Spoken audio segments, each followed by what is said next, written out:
ఇక్కడ రాకముందు ఎలాంటి పెయిన్‌తో ఇబ్బంది పడ్డారు? నేను ఇక్కడ రాకముందు చాలా సివియర్ పెయిన్. హ్మ్. లాస్ట్ 3 ఇయర్స్ నుంచి ఫస్ట్ నెక్ పెయిన్ స్టార్ట్ అయింది. హ్మ్. తర్వాత స్లోగా బ్యాక్ పెయిన్ కూడా స్టార్ట్ అయింది. ఓకే. అంటే చాలా సివియర్‌గా బెడ్ మీద పడుకున్నప్పుడు నన్ను అటు సైడ్ పడుకునేటప్పుడు అటు సైడ్ తిప్పాలన్నా ఇద్దరు సహాయం తీసుకునేవాడిని. చాలా సివియర్ పెయిన్. ఓకే. సో దీనివల్ల ఒక 1 మంత్ ఆఫీస్ కూడా లీవ్ పెట్టాను. హ్మ్. సో తర్వాత బెస్ట్ ట్రీట్మెంట్ కోసం చాలా హాస్పిటల్స్ తిరిగాను.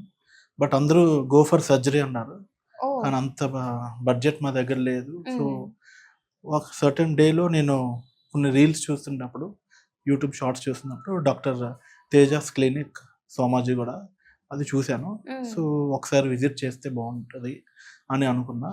సో ఆఫ్టర్ 20 డేస్ నేను సార్ క్లినిక్ రావాలి. సో మీరు ఇక్కడికి వచ్చినప్పుడు ఏ స్టేజ్‌లో ఉన్నారు? ఇక్కడికి వచ్చేటప్పుడు చాలా నాకు నా ఫ్రెండ్స్ ఇద్దరు తీసుకొని వచ్చారు. Hmm. I was not able to climb the steps అన్నమాట. వాక్ ఇద్దరు also. Walk also. Hmm. I took the support of my friends hmm. And I came upstairs.